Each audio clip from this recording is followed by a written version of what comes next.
La crise financière en tant que telle, on peut le dire, n'a pas vraiment affecté les économies du sud et de l'est de la Méditerranée pour deux raisons principales. D'une part, les marchés financiers de ces économies sont très peu connectés aux places boursières internationales et d'autre part, les parts de marché des banques étrangères dans ces pays sont relativement faibles. Juste quelques chiffres pour illustrer. La capitalisation boursière de la bourse de Tunis est de 5 milliards d'euros. Au Maroc, l'ordre de grandeur est de 10 milliards. Et en Turquie et en Égypte, qui sont les deux plus grandes places de la région, on est à 40 milliards d'euros et 22 milliards d'euros. Si on compare au CAC 40 en France, l'ordre de grandeur est assez frappant. On est à plus de 680 milliards d'euros de capitalisation boursière en France. Donc tout cela pour dire que la crise financière n'a pas réellement affecté les économies du sud et de l'est de la Méditerranée. Par contre, quand la crise financière s'est transformée en crise réelle, là, l'impact était visible et il est toujours. Donc deux chiffres, deux indicateurs pour illustrer cet impact de la crise économique mondiale sur les pays du Sud et de l'Est de la Méditerranée. Premièrement, la détérioration du PIB. Donc en moyenne, le PIB dans cette région était de 5% en 2008, il est passé à un petit peu plus de 2% en 2009. Donc on le voit, la croissance reste quand même positive et supérieure à ce qu'elle est dans le reste du monde, mais elle s'est quand même détériorée. Et au niveau des balances, de la balance courante, le constat est le même. Les balances courantes sont détériorées dans ces pays. Alors les canaux de transmission sont multiples. Je préfère éviter les effets moyens en distinguant deux catégories, deux groupes de pays au sein de la région du sud et de l'est de la Méditerranée. Ce sont les pays exportateurs de pétrole, donc l'Algérie et la Libye, et les pays importateurs de pétrole, dans lesquels je place aussi l'Égypte et la Syrie, même si ces pays sont autosatisfaits en matière d'hydrocarbures.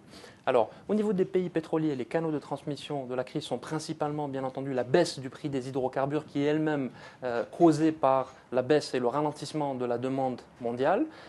Ces pays sont aussi affectés par la baisse des IDE, mais dans une moindre mesure. Si on zoome sur l'économie algérienne, l'investissement direct étranger en dehors des hydrocarbures aussi entre 1 milliard et 1,5 milliard de dollars en moyenne sur les 3 dernières années.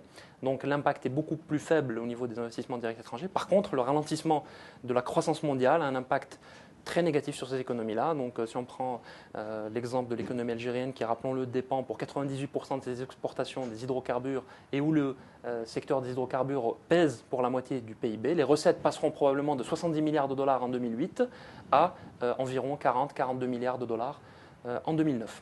Pour le groupe des pays importateurs de pétrole, les canaux et les mécanismes de transmission de la crise sont différents. Ils sont principalement liés à la baisse des recettes extérieures, donc qui viennent de l'exportation de marchandises, de l'exportation de produits manufacturés. On constate aussi une baisse des recettes du secteur touristique, une baisse des transferts des travailleurs émigrés. Et voilà, donc ce sont les principaux canaux de transmission de la crise. Alors une leçon importante peut-être de cette crise, c'est qu'effectivement, on constate des contraintes systémiques dans ces pays. On a constaté une absence totale de connexion de la plupart de ces économies justement aux places financières mondiales. On a constaté aussi et surtout que ces économies étaient tirées d'abord par le moteur des exportations. Et à mon sens, le challenge principal pour ces économies est de fabriquer de la croissance à partir non plus du moteur des exportations, mais à partir du moteur de la demande interne, à partir du moteur de la consommation et de l'investissement. Donc les défis sont dans la relance par l'offre. Donc il faut noter qu'il y a une rigidité des politiques de l'offre dans les pays du sud de la Méditerranée, plus particulièrement dans les pays pétroliers.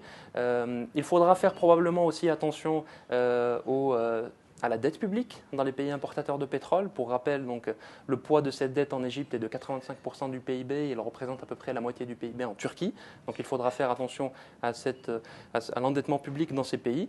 Et enfin, il faudra, de façon transverse, à l'ensemble des pays de la région, améliorer l'attractivité, améliorer l'attrait pour les entreprises étrangères dans ces pays, mais aussi permettre la transformation de l'épargne dans la plupart de ces pays en investissement productif, parce que c'est de là certainement que viendra la croissance.